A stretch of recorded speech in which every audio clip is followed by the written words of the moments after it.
Hurry up, come, Katie. Hello, from Chignik Lake to Heartbeat, Alaska. Chignik Lake. Hi, Heartbeat, Alaska from Chignik Lake. Okay. Okay. Hello from Chignik Lake to Heartbeat, Alaska.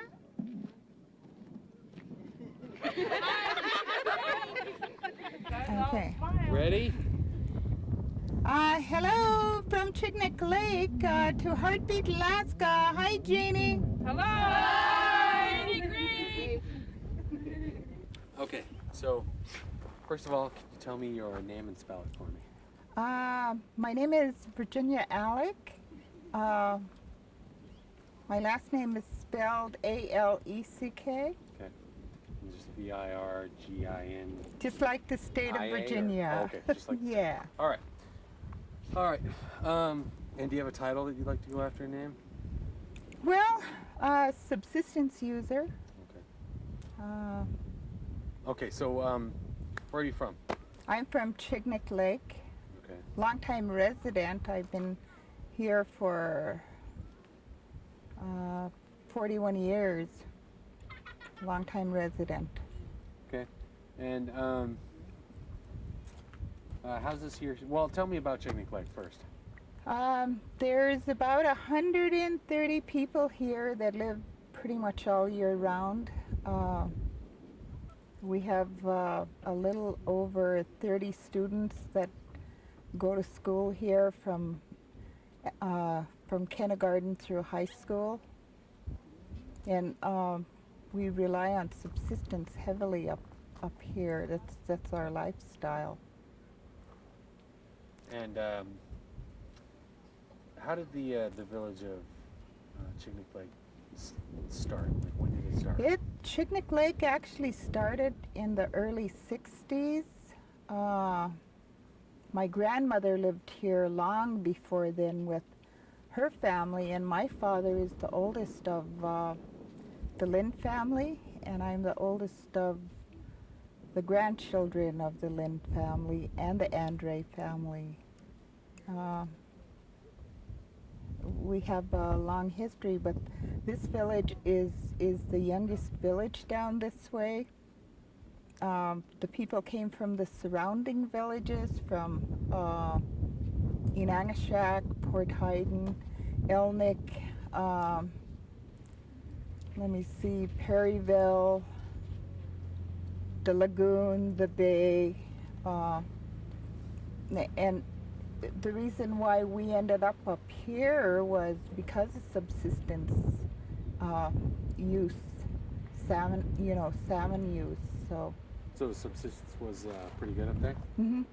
Yeah. Yeah. It used to be, and it seems like we have two different runs. We have the first run that go all the way up to Black Lake, a salmon, and usually for the escapement goal, they want something like 400,000 fish through of the first run that goes up to Aleck River up in Black Lake. And the second run of fish we rely heavily on because the fish go up to the river up here in Clark's River, and that's where we get our subsistence fish from. And the goal for that, the escapement goal for that, they usually won 200,000, and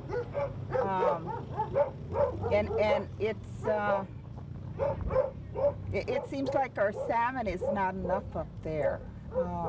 We're running out of salmon earlier than we used to before, up in the Clark's River area. Why is that, do you think? Well, the fishing is different. They usually pull the weir early now. They don't count the fish. They just assume the fish is there, and I think, that the last run should be monitored more closely because that's what we harvest mostly. And the first run of salmon that goes up to Black Lake, we subsist off of, more too. we have a longer way to run.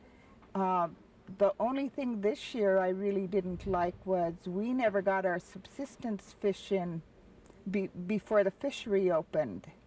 And by the time we got our fish this spring, the rain had already started, and the whole month of June was wet and rainy, and our first batch of fish ruined, and I wasn't too happy with that. It took a toll on us, and I think we probably saved close to 40 fish of smoked salmon we have in our smokehouse right now.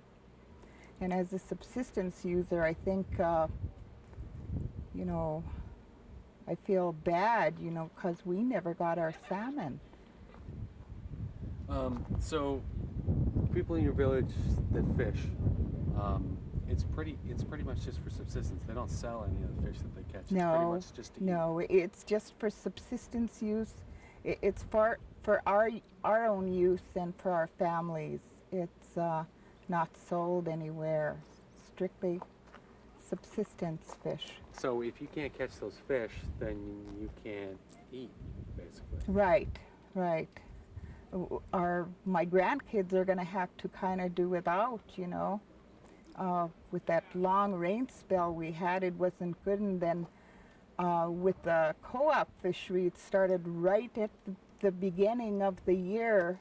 They had the lead out down there, and they told us they could give us fish, but that's not our lifestyle. Our lifestyle is to go and get our fish ourselves and bleed our fish and take care of the fish, you know, as we get them. And when you get them, you know, I really appreciate the boats giving us fish and stuff, but it's taken away part of our traditional lifestyle. And, you know, we're going to be so laid back pretty soon that diabetes in Alaska is growing because of the inactiveness of our people. And I don't know, I just feel like that the subsistence users have been not been recognized, you know. So when did you first start noticing declining numbers for your subsistence fishing?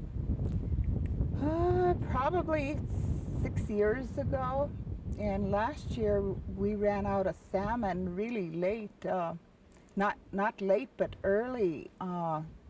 The month of the first week in January we ran out of our subsistence fish, and usually we'd have fish till the end of February, and we subsist like all year long until the salmon, you know, leaves. And I'm not too sure exactly what's going on. I'd like to really find out what is the problem.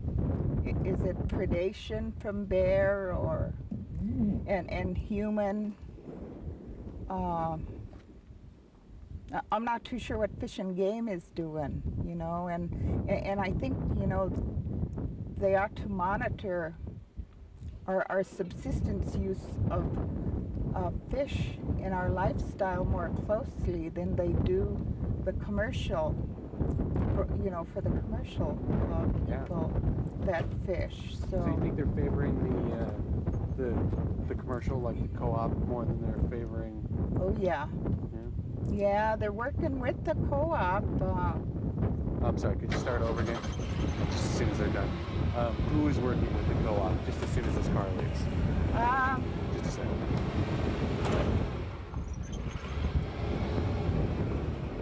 Okay. Okay. Fish and Game has been working with the co-op. So, and you know, the lead is out there, and they're supposed to have like 100 feet of opening in the middle.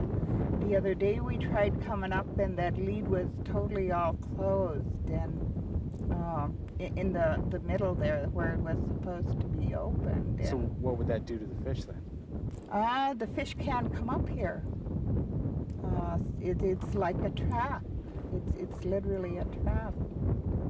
So And- the co-op had the lead all the way across the river so that no fish could make it up to where you are. And I called Fish and Game about that, and they said, well, they can do that. And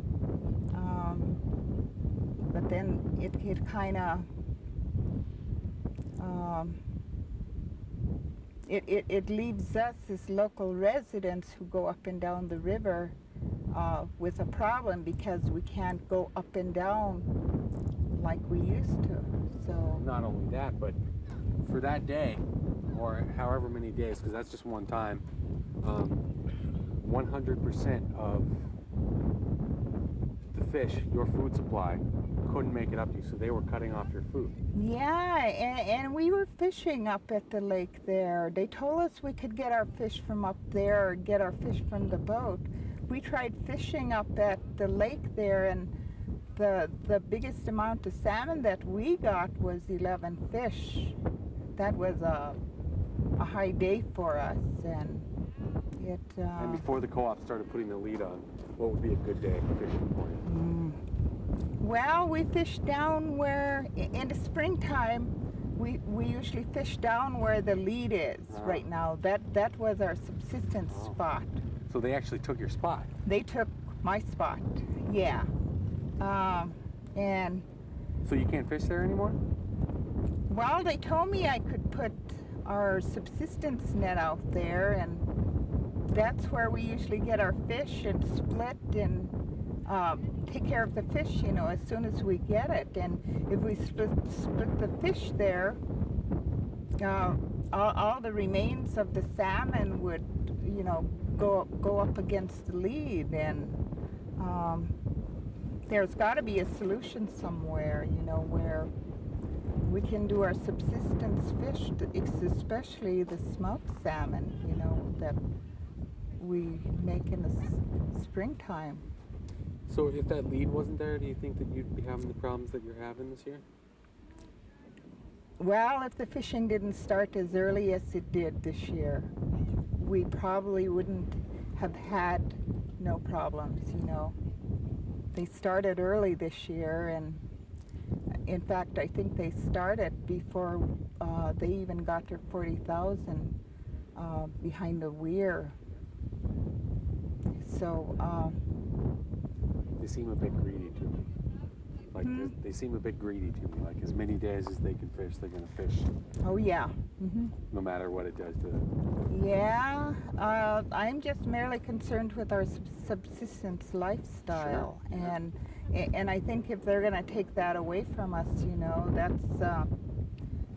that'll be another fight from me, because I've been a subsistence user all my life, and we used to fish before. We had a boat and a permit, but we fished the traditional way.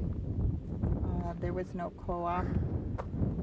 But the only thing I'm really fighting for is my subsistence lifestyle. I just want that recognized.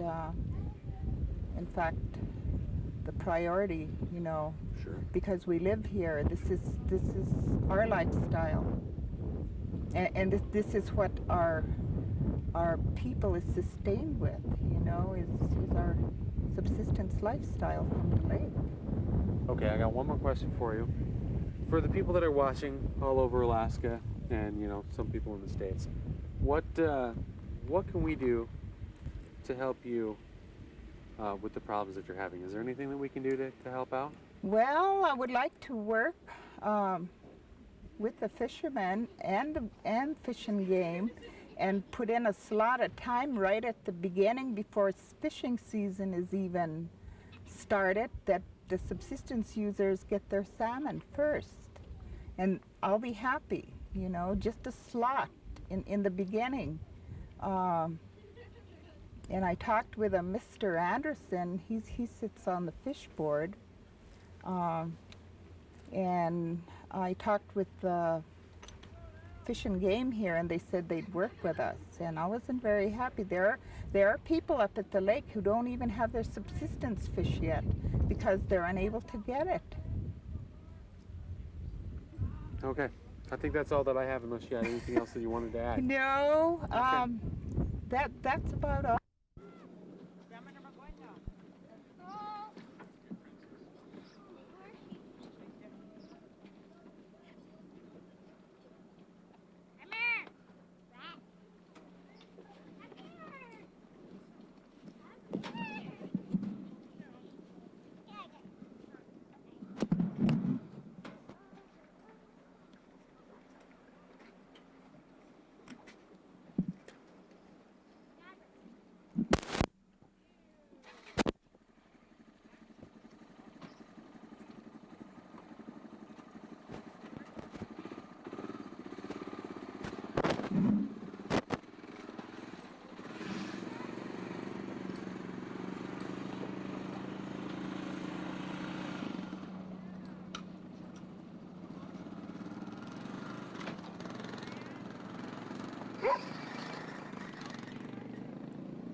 That one?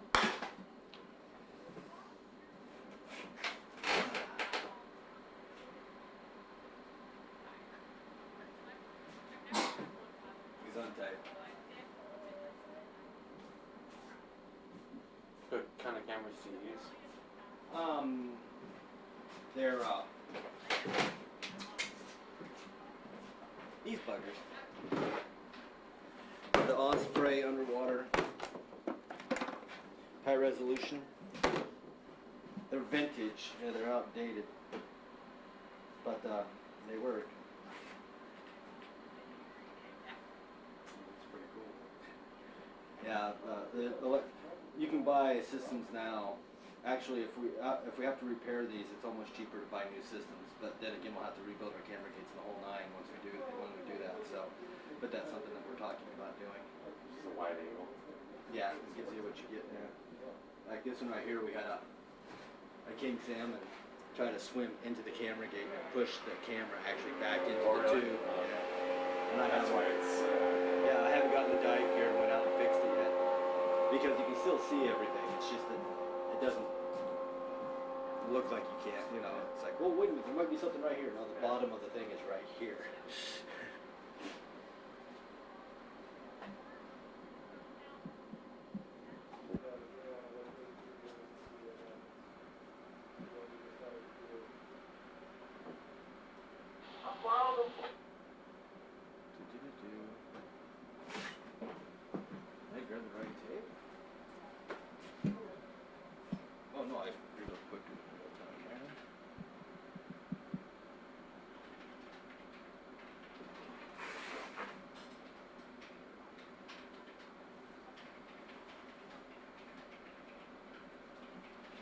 kill this overhead line for a moment? Sure, go right in. Their light switch over here. And see, these don't, it kind of doesn't look realistic because it's recorded so many frames per second. Yeah.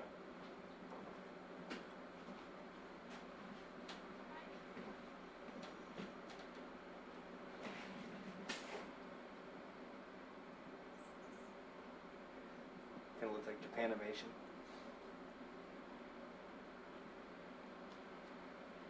It's QuickTime. That's what it looks like. Watching it off the internet.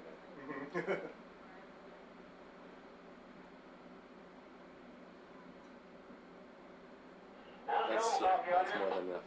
Could you say and spell your name for me? Okay, yeah, my name's Ken Bouwens, Bouwens, and I'm the Chignik Area Management Biologist. Okay. Okay, so show me around. Okay, well, this is our office facilities and where we do the accounting of the fish and do the management of the fishery from here. It's Cluttered. It's cluttered, yeah. No, this is basically where Kevin and I spend most of the time, the assistant area biologist, and then the counting takes place here. We've got the 2 cameras. Both of the cameras are located in the weir, which is out the window there, and those cameras are open 24 hours a day. What we do is count the first 10 minutes out of the hour and multiply those numbers by 6 to give us our daily or hourly estimate, and then we add those together to get a daily estimate of our escapement. Okay. The thing I can tell you about is the weir. This is obviously a pretty formidable structure that we have. The pilings we put in every spring with the pile driver that we have sitting down there, and it takes us about a week and a half, 2 weeks, 4 guys, 5 guys to put the weir in every year. The whole idea behind it is that we put a fence in the river, and then the fish went through the 2 gates, and that way we can count them. It's probably one of the largest weirs that are put in, and it works pretty well for us here. We do have problems at times with, there's been a couple of years where we've had the thing wash out, and that's one of the downsides of having a counting structure like this, is that we are filtering a lot of water, and that does collect debris. So depending on the year, this year we're having a great season as far as debris load goes, and there's no problems with washout so far. But sometimes, especially when you get a lot of sunlight, we get a lot of grass growth and stuff, and that'll plug it up. But we've got a crew of about 4 seasonals here that take care of the weir mostly and keep it clean, and we have to put a diver in the water about once a week to readjust the cameras and to clean it and things like that. We also have 2 permanent full-time staff, Kevin, the assistant, and myself, and we also have a pilot that stays here. He's a full-time staff that we do our aerial surveys with. That's how we get numbers from the streams from other than the Chignik River. Come through. Yeah, and this I can explain it. What we have is we have a boat gate in the river here to let people through. So I'll go up and count them through. And I can hear you because you're mic'd up, so you can just talk like normal. And what we do is we wear polarized glasses so we can see down into the water, and we actually count the fish as they go through with the gate.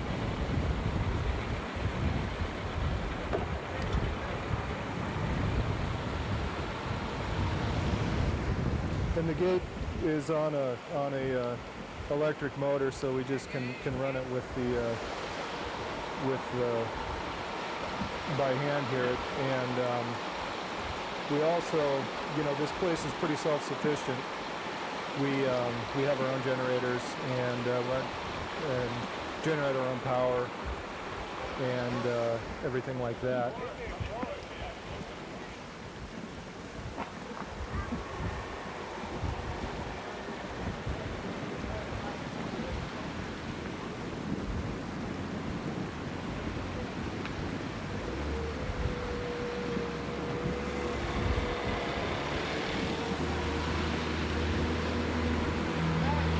You're welcome.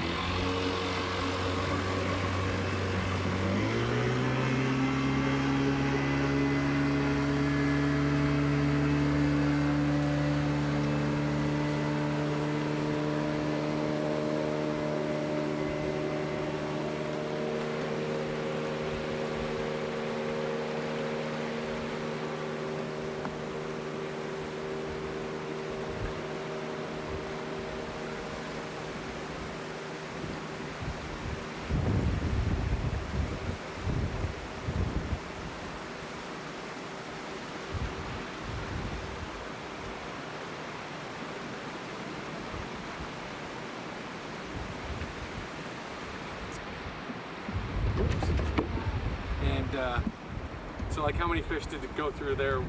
I counted 9 fish going through. Is that about the norm, or is it? Yeah, it's actually a pretty slow time right now. We don't have a lot of fish in the river. There's been times when we actually have a plunger pole here that we use, like the seine boats use, to scare the fish back when we have a lot of fish back here. You know, we've had, you know, a heavy day is 30,000 fish a day coming through the weir here. Right now we're probably going to get about 10,000 today. So it's not a real high passage, not a real high fish passage rate. But, you know, there are times when we do have to count, you know, try to keep them scared back so we don't get a whole lot going through. And what are you doing right now? I'm just writing down how many fish went through, and what we do is add this number into our total estimate that we get off the cameras. So, could you tell me, what's this box out here? The box. Right here. The cage. Oh, okay. I'm sorry. Yeah, what that is it's a sampling trap, and we have to sample the fish that pass through the weir once a week. We have a targeted sample size of 240 fish a week that we collect scales and take age, length, and sex data from, and we get the age data off of the scales themselves. And the purpose of that is post-season. Well, we have 2 different reasons. In season, we use mostly the age data and the sex data to kind of let us know where we're at in the run. And post-season, we use that to be able to go back and assign the fish to their brood year, so we know, because each fish there's, you know, four major age classes that come in here. We need to know what year those fish respond, so we can get our production data from that. So, how's this year shaping up as opposed to previous years? The early run this year, there's 2 runs to this system. There's the early run that spawns in the tributaries of Black Lake, which is the upper river, or the upper lake, and then the late run, which is a Chignik Lake run. And the early run was approximately a little bit below the recent 10-year average, and then the late run, so far this is kind of the beginning of the late run, but so far we're not seeing a lot of fish. It's a little early to say that they're not going to get here, but it is weak at this point for the late run. And I don't think I asked you, how long have you been at this particular weir? I just took over as the area manager this spring. I've been a research biologist for the Chignik area for about 5 years, so it was actually a nice combination to be able to be involved in the research with it, and then move over into the management side of things. Where are you from originally? I grew up in Palma, Okay. and I went to school in Fairbanks, and then we moved down to Kodiak, and our main office is based out of Kodiak. That's where we winter and then spend the summers out here. And you know, you can see the families of the full-time staff come out for the summers with us out here. And then we have the bunkhouse, which is that building over there for the seasonal staff. Okay. Well, I'm running out of tape, so is there anything else you'd like to add before we go? I think that's pretty much the major everything on how we Is there anybody you'd like to say hello to while you have the chance to? No, that's okay.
using it